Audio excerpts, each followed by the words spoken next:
ఆశతోడను ప్రభుని దినమును.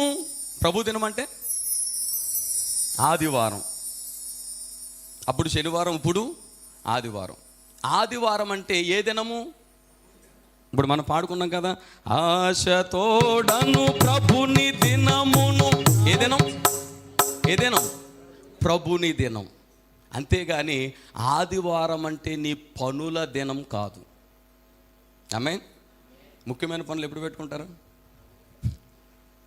ముఖ్యమైన పనులు చాలామంది అంటారు, ఏం చేస్తామండి, సోమవారం నుంచి శనివారం దాకా డ్యూటీలోనూ ఖాళీ లేదు, వ్యాపారంలోనూ ఖాళీ లేదు.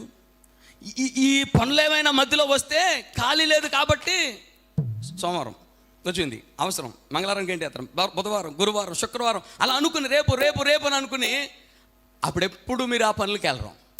మరి ఎప్పుడు వెళ్తారు? డ్యూటీకి మానేస్తే మరి ఆయన ఊరుకోడుగా.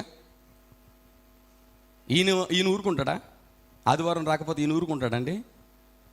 కుదరదు కదా, ఊరుకోడైనా.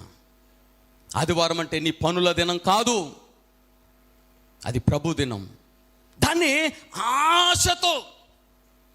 ఆశతో నువ్వేం చేయాలి అని అంటే ఆచరించాలి. అప్పుడు వచ్చేసింది ఆదివారం, అమ్మ బోళ్ళు ద్వారం వెళ్ళాలి, రావాలి, ఎప్పుడుగా వద్ద ఏంటో అని అంత నీరసంగా వస్తే కాదు. ఆశ, అబ్బా ఆదివారం వచ్చింది, ఆమేన్ ఆమేన్. నువ్వంత ఆశపడుతూ ఏం చేయాలి అని అంటే ఆదివారం రాగానే ఆలయానికి వచ్చేయాలి. అవి వచ్చేటప్పుడు నువ్వు ఒక్క వ్యక్తివే వచ్చేయడం కాదు, మరేం చేయాలి అని అంటే విసుగు చెందకనాలయమునకు పిన్న పెద్దల